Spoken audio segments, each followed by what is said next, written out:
Então, minha gente, nós estamos aqui com o Dicionário de Religiões, Crenças e Ocultismo da editora Vida e vamos falar a partir dele sobre os ensinos da Igreja Adventista do sétimo dia.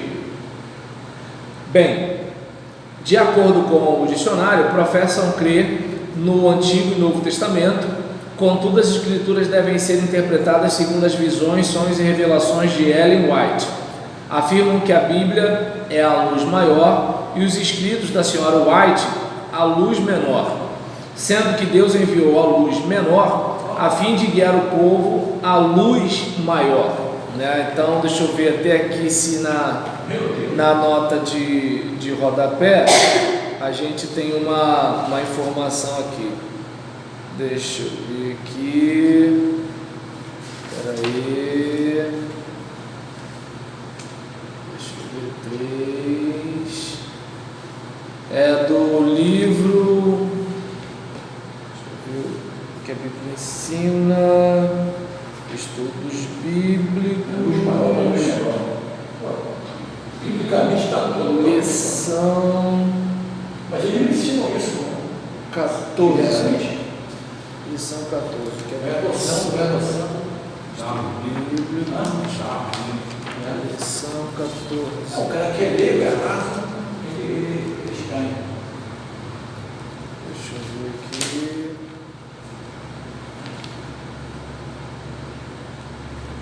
34. 30, 28. Beleza. E aí, dando um segmento aqui, vamos lá. Uma outra informação, né? É comum ver em suas literaturas as seguintes frases: assim disse Ellen White. Ellen White afirmou, etc.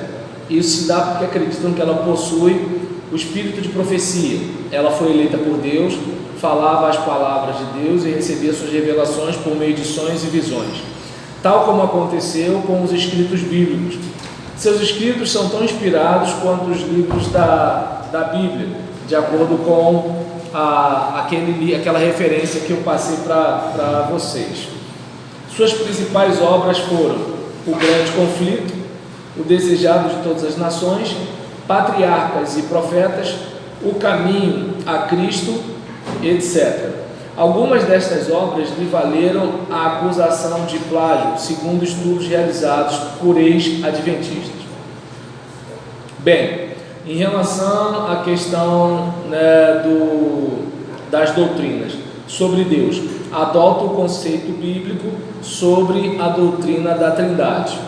Até aí, estamos juntos. Jesus Cristo, apesar de aceitarem a doutrina bíblica da Trindade e da divindade de Jesus, acreditam que ele seja o Arcanjo Miguel. Então, como se o Arcanjo Miguel fosse uma teofania, uma manifestação visível, né, do próprio Jesus. Muitos adventistas creem que na encarnação Jesus tinha a natureza de Adão após a queda, ou seja, uma natureza caída e pecaminosa, embora digam que ele jamais tenha pecado. Que a obra de expiação pelos pecados não foi efetuada na cruz, tendo ele esperado até 22 de outubro de 1844, a fim de assentar-se à direita do Pai para finalizá-la, dando início ao juízo investigativo. E aí, vamos pensar, né, no que seria o juízo investigativo. Bem, de acordo, né, com a... Deixa eu ver aqui...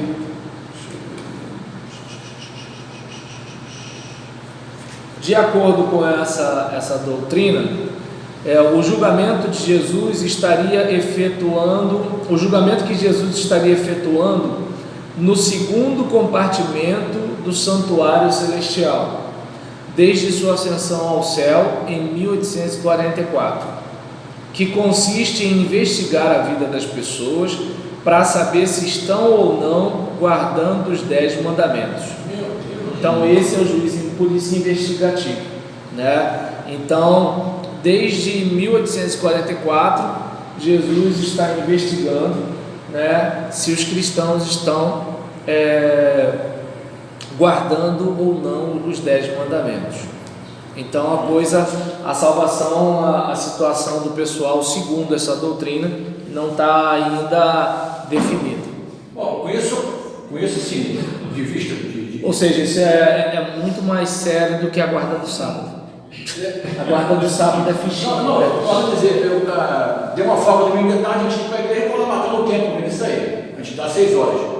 Mas eu nunca ouvi eles falarem algo disso aí. Meu irmão, tá de brincadeira, né? Entendeu? E aí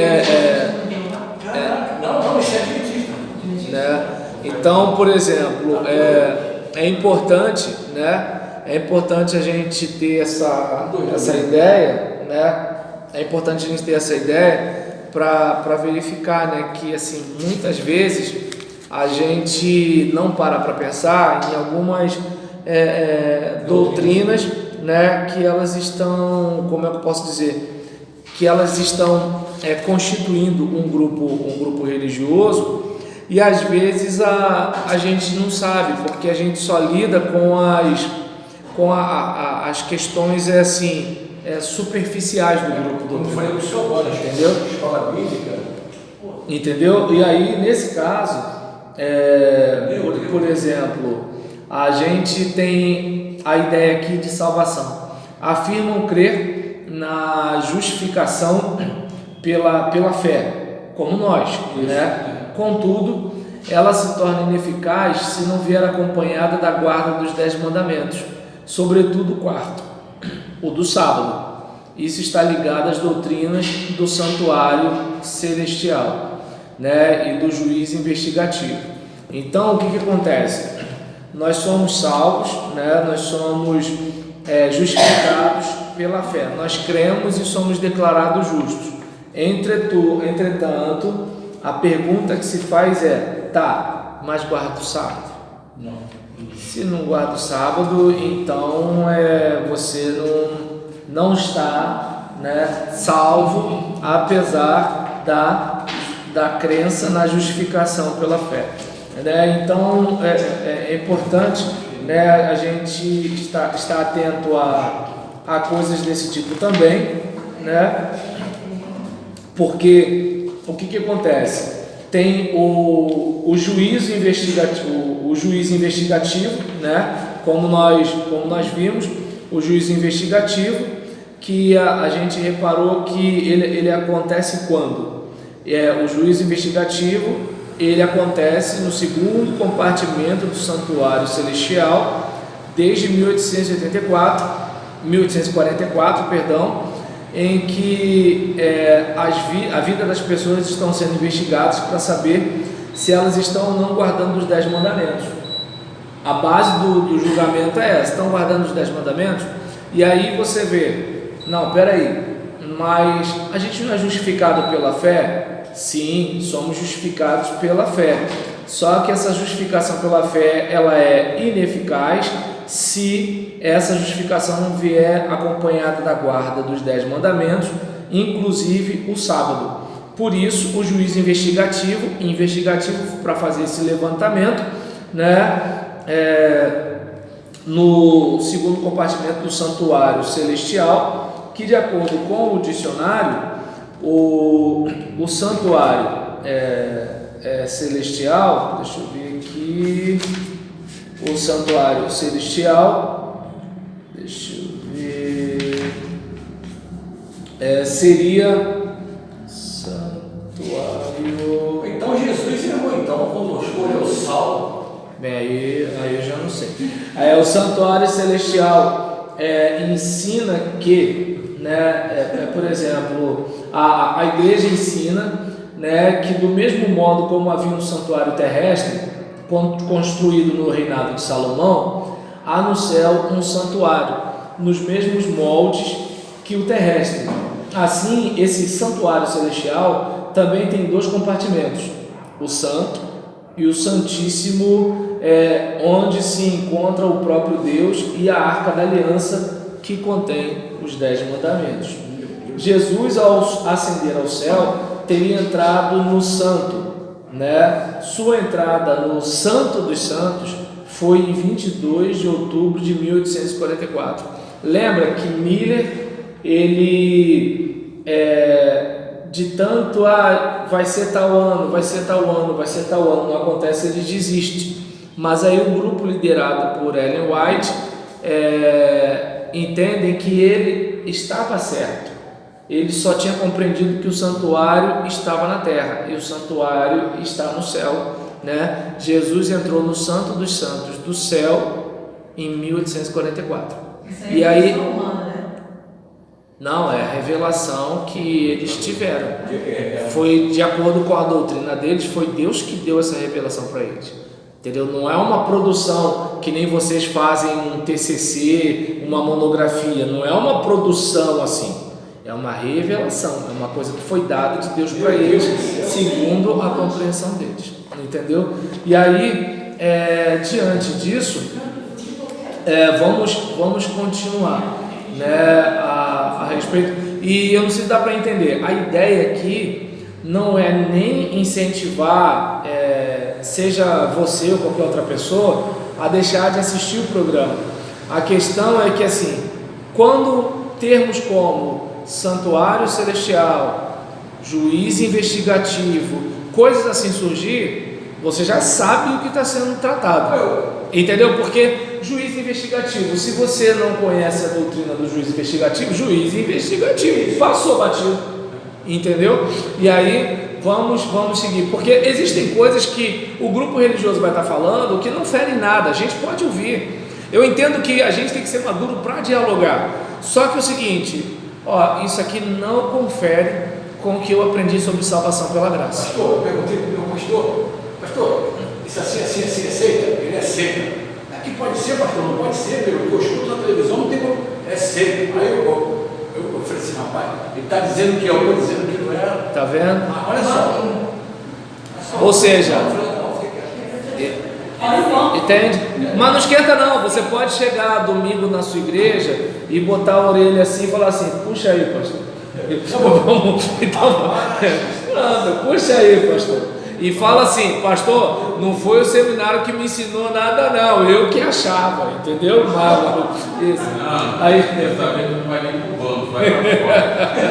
Aí nesse caso, não, ele só perguntou, ele não afirmou.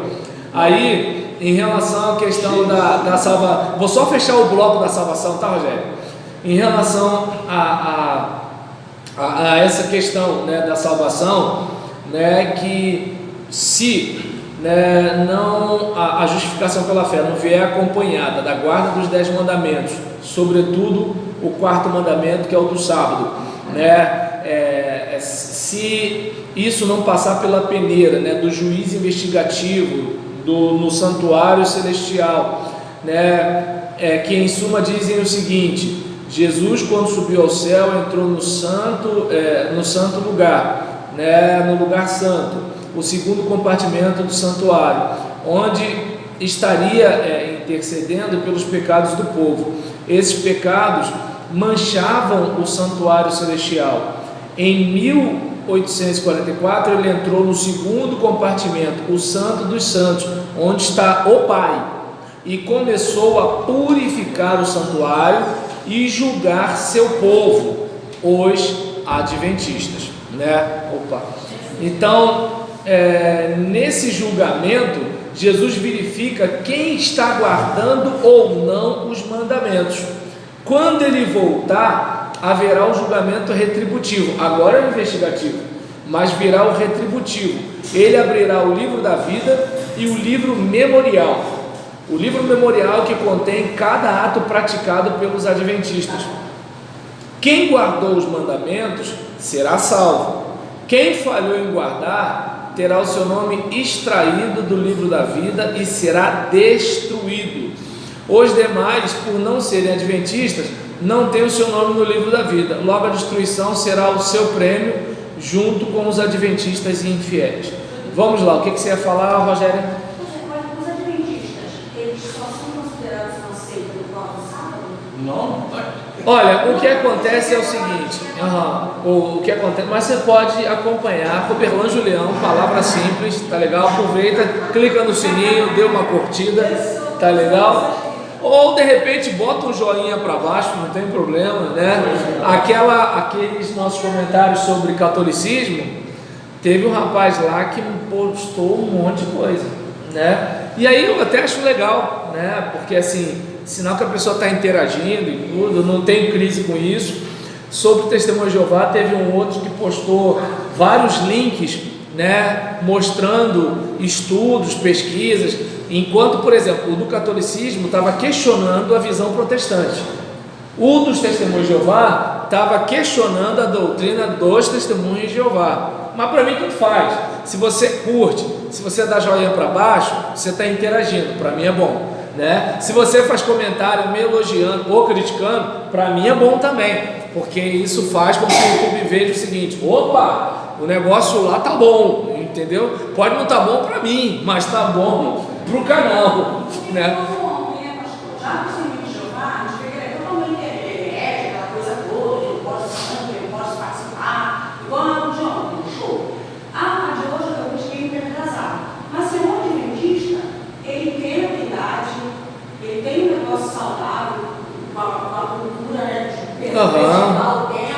Eles leem muita palavra, só que a única coisa que eu sei deles é de sábado. Então, e a gente ainda está falando sobre algumas doutrinas. A gente agora fechou da salvação, né? Deus, ok. Quando foi sobre Jesus, aí deu um pouco, já emperrou um pouco aqui a engrenagem.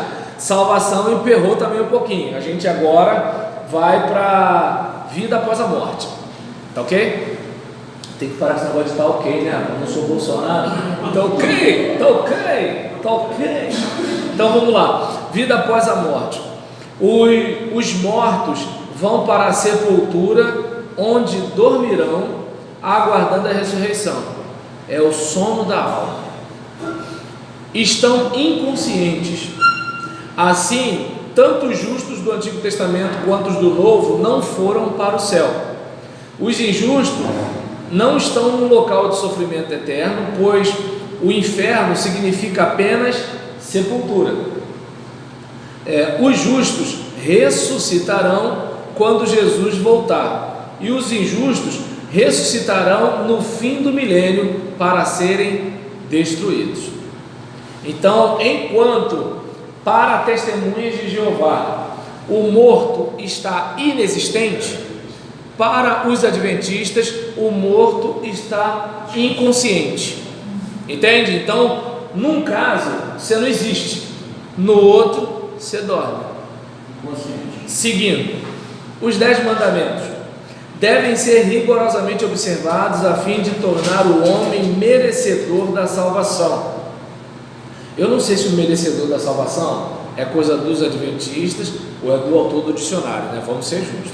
E aí, nesse caso, a lei que foi abolida por Cristo na cruz, que está lá em Colossenses 2, versículo 13 e 14, refere-se à lei cerimonial, enquanto que os 10 mandamentos são a lei moral, né? Então, digamos, lá em Colossenses não está falando lei cerimonial nem lei moral, está falando lei, né? Então, no caso, eles entendem o seguinte: não, tá certo, a lei foi abolida, mas qual lei? Né? A lei cerimonial. E aí vamos pensar o seguinte: o que seria, né, a lei, o que seria a lei cerimonial? A lei cerimonial seria uma lei de rituais cerimoniais estabelecidas por uma lei de rituais e cerimônias estabelecidas por Moisés, que foi cravada na cruz com a morte de Jesus, também chamada de lei de Moisés. Então, quando a Bíblia fala que a lei foi cravada na cruz, Zé Fini, ponto final, então o que acontece? Está dizendo que, né, que esses rituais, e não necessariamente exatamente a questão da lei moral. E aí o que seria a lei moral? A lei moral seria os 10 mandamentos, né? Chamado de quê? De lei de Deus. Enquanto a lei cerimonial é lei de Moisés, a lei moral é lei de Deus, que não foi abolida na cruz, mas sendo de caráter perpétuo, ainda nos sujeita aos seus preceitos, sobretudo o 4º mandamento, a guarda do sábado, e será o padrão que irá medir quem é ou não fiel a Deus. Lembra do juiz investigativo, do levantamento que está sendo feito no 2º lugar do santuário, que é o Santo dos Santos, para onde Jesus foi em 1844. E aí, seguindo, vamos lá, deixa eu ver aqui. Fazendo, portanto, distinção entre lei moral de Deus, que é perfeita, e lei cerimonial de Moisés, que foi temporal, creem que a primeira será a base para Cristo julgar os que afirmam ser dele. Assim, quem não cumprir a lei moral, especialmente o 4º mandamento, será exterminado para sempre. Sábado. Creem que o sábado seja o selo de Deus. Sua guarda determina quem são seus filhos leais. Por outro lado, aqueles que guardam o domingo, o venerável dia do sol, blasfemam contra o Altíssimo. Na série de lições, o que a Bíblia ensina, pergunta-se: por que guardo o sábado? As respostas são: quero ser um cristão sincero, quero ser um filho de Deus, quero estar com Jesus no céu, ali se guardará o sábado, né? Então, por exemplo, a respeito, né, da observância, né, do sábado, há toda essa preocupação. E aí um outro ensino: o bode emissário. O bode emissário de emitir, emissor. Então vamos lá. Talvez o que mais causa espanto na comunidade protestante seja a teologia adventista acerca da interpretação do bode emissário de Levítico 16.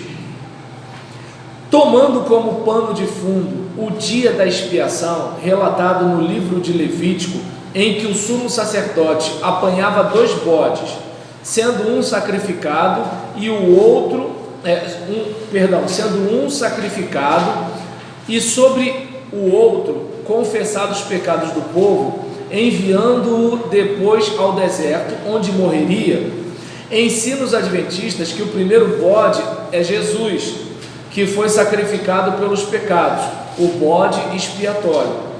Depois, Jesus, como sumo sacerdote, irá confessar nossos pecados sobre Satanás, o segundo bode, e o deixará perambulando sobre a terra durante o milênio, pagando as culpas pelos nossos pecados, o bode emissário. Após a punição, ele será destruído para todo sempre, não sofrerá tormento eterno. Aí nesse... Não é que acredita no bode. Em Levítico fala sobre o bode emissário. No contexto veterotestamentário, o que acontecia? Né? O Carlos que está lendo ali, depois se quiser dar uma palhinha, fica à vontade. O que acontecia? Um era sacrificado pela expiação, digamos, né? Jefferson roubou banana no quintal da Irene, então vamos pagar pelo pecado do Jefferson. É uma situação, é expiação. O outro é o bode que é emissário, ele é enviado, ele vai para o deserto perambular pelo pecado. Os adventistas entendem que o bode sacrificado aponta para quê? O bode é Jesus sendo sacrificado pelo pecado.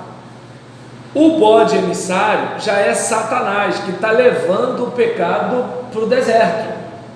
Entende? Então é uma compreensão, né, de que assim como Jesus tem um papel, né, no perdão dos pecados das pessoas, o Satanás também tem. essa é a situação. Quer comentar alguma coisa sobre o bode? Não? Então beleza. Aí, Levítico 16. Aí, tá falando sobre Azazel aí na sua versão ou não? Não tem a palavra Azazel aí não, né? Que aí, não sei como é que tá, cada versão é de um jeito. Se tiver, depois você me avisa. Então, os adventistas, concluindo, né, o assunto aqui, os adventistas são para muitos cristãos uma verdadeira incógnita, né, como a Rogéria acabou de falar agora há pouco. Há entre os evangélicos disputas acirradas acerca da natureza autenticamente cristã dos adventistas, tanto que o Fernando foi conversar com o pastor dele, tentando entender, né, porque para o Fernando, não parece adventista, para o pastor, não parece seita. O pastor não tem nem dúvida, o pastor afirmou, é seita, né? Então há essa ambiguidade devido a esse corpo doutrinário. E aí nisso, né, doutrinas como o Santuário Celestial e a data de 22 de outubro de 1844 são consideradas inaceitáveis, bem como sua ênfase exagerada na guarda do sábado em detrimento do domingo. Outro ponto é a sua pretensão de ser a única igreja de Jesus Cristo, seu remanescente. Não menos desconcertante é a aceitação do espírito de profecia na pessoa da senhora Ellen White, né? Tudo isso faz com que muitos cristãos se posicionem desfavoravelmente à classificação da adventista como igreja cristã. Para outros, esses pontos são apenas de natureza heterodoxa, ou seja, tratar-se-iam de opiniões difíceis de serem aceitas como ortodoxas, mas que deveriam ser respeitadas e, à medida que prosseguisse a reflexão teológica, deveriam ser abandonadas. Essas posições teológicas particulares estariam limitadas à esfera, né, da igreja adventista sem tornar-se preceito obrigatório para as demais igrejas cristãs. Foi assim que o Dr. Walter Martin, um dos grandes apologistas da fé cristã em nossos dias e fundador, né, de uma organização apologética, viu essas posições doutrinárias. Entre 1955 e 56, Dr. Martin entrevistou conceituadíssimos líderes adventistas em sua associação geral, o órgão máximo do grupo, naquela época localizada em Tacoma Park, Maryland, em Estados Unidos. O resultado final da entrevista deu origem ao livro Adventistas do Sétimo Dia Respondem Perguntas sobre Doutrina, lançado em 1957 pela editora Adventista, lá nos Estados Unidos, em que, antes de ser publicado o manuscrito de 720 perguntas, foi revisado por 250 líderes adventistas e foi destacado o seguinte, né, o sabatismo, a guarda do sábado não propicia salvação. O cristão que observa o domingo não está em pecado, não é cúmplice do papado. Isso aí em 1955. Ellen White, seus escritos não devem ser colocados em pé de igualdade com a Bíblia, não são de valor universal, mas restritos à adventista. Santíssimo, Cristo entrou no lugar santíssimo por ocasião de sua ascensão e não em 22 de outubro de 1844. Assim, as doutrinas do Santuário Celestial ser purificado e do juízo investigativo não tinham base bíblica. Isso foi ele chegando à conclusão em 1957. E aí nisso houve, contudo, sérias controvérsias no seio da igreja devido ao livro, dando origem a dois movimentos: o movimento tradicional e o movimento evangélico. O primeiro recusava-se a abrir mão das posições acima, pois aceitá-las comprometeria a exclusividade da igreja como remanescente, a única e verdadeira igreja de Cristo. O segundo advogava os conceitos expressos, né, Estes não queriam deixar a igreja adventista, apenas queriam uma reforma nas questões teológicas nada ortodoxas. Muitos desses, porém, por pressões internas, deixaram a igreja adventista. Diante de tudo o que foi dito acima, concluiu-se que o adventismo com o qual o Dr. Walter Martin dialogou e aceitou como cristão não é mais o mesmo que presenciamos aqui no Brasil, pois rompeu com tudo aquilo abordado, no Questions on Doctrine. Entretanto, não se pode negar que há dentro da igreja adventista aqueles que almejam retorno às formulações esboçadas e defendidas, questões sobre doutrinas. Então, não se deu para perceber que, de acordo com o Dicionário de Religiões, Crenças e Ocultismo da Editora Vida, tem esse ponto de vista sobre os adventistas e sobre essa ramificação aí. Tá ok? Deve ser meu último tá ok de hoje. Então, senão daqui a pouco eu estou chamando o Paulo Guedes, Vamos fechar aqui. Até o próximo vídeo.